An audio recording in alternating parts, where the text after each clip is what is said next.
le débat sur le dialogue national bat son plein, un dialogue proposé par le président Kabila pour sortir du blocage à quelques mois de la présidentielle, mais l'opposition qui le soupçonne de vouloir se maintenir au pouvoir au-delà de son mandat y est globalement hostile. Regardez le reportage à Kinshasa de Thomas Nicolon. Dans tout Kinshasa, le dialogue s'affiche.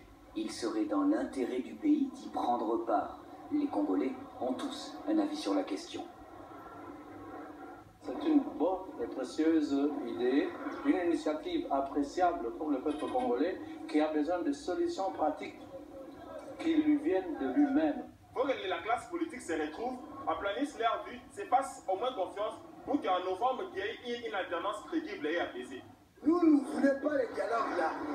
On voulait que nous, les pays, ça change. Nous, le peuple, le petit peuple, on ne se trouve pas. Quel dialogue là? Du côté de la majorité, on assure que ce dialogue national permettra à chacun de se faire entendre. Le but n'est pas d'imposer des idées, mais de résoudre les problèmes main dans la main. Du choc des idées, jaillit la lumière.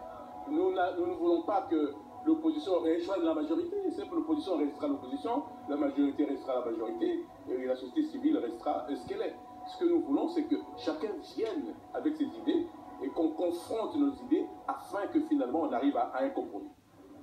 L'opposition, elle, reste divisée. Alors qu'une partie accepte le dialogue sous certaines conditions, beaucoup continuent d'y voir une manœuvre du président destinée à repousser les élections. Le dialogue, c'est une distraction, c'est une diversion.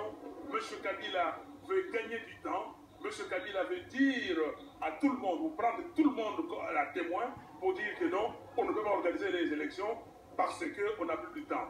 Donc, nous disons qu'on n'en a pas besoin. Le dialogue voulu par Joseph Kabila est-il une stratégie pour se maintenir au pouvoir? Faut-il y voir au contraire une réelle volonté d'apaiser les tensions? Il semblerait que seul le président ait la réponse à cette question.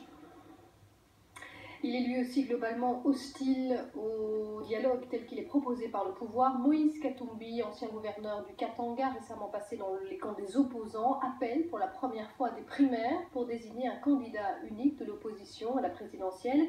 Il appelle également le chef de l'État à quitter le pouvoir comme convenu au terme de son mandat. Écoutez. Il ne doit pas aller au-delà de 2016 parce que nous voulons avoir la première alternance et nous voulons aussi écrire l'histoire de la République démocratique du Congo. Nous allons aussi demander parfois à la population de faire des marches pacifiques pour demander à ce que nous puissions avoir l'alternance en 2016. Le dialogue, c'est une trahison et c'est une distraction aussi. Ce que je crois le plus important pour nous, nous devons respecter les délais constitutionnels et sortir le plus vite possible un calendrier pour éviter les chaos dans notre pays. Est-ce que vous prenez un candidat unique de l'opposition? Je suis en train de voir toute l'opposition pour avoir un candidat unique. Vous savez, nous sommes en pourparlers. Il y a une stratégie que nous sommes en train de mettre en place pour avoir un candidat unique, peut-être aller aux primaires pour choisir notre candidat. Une interview exclusive signée Bangali Touré et Nicolas Germain. Au Bénin,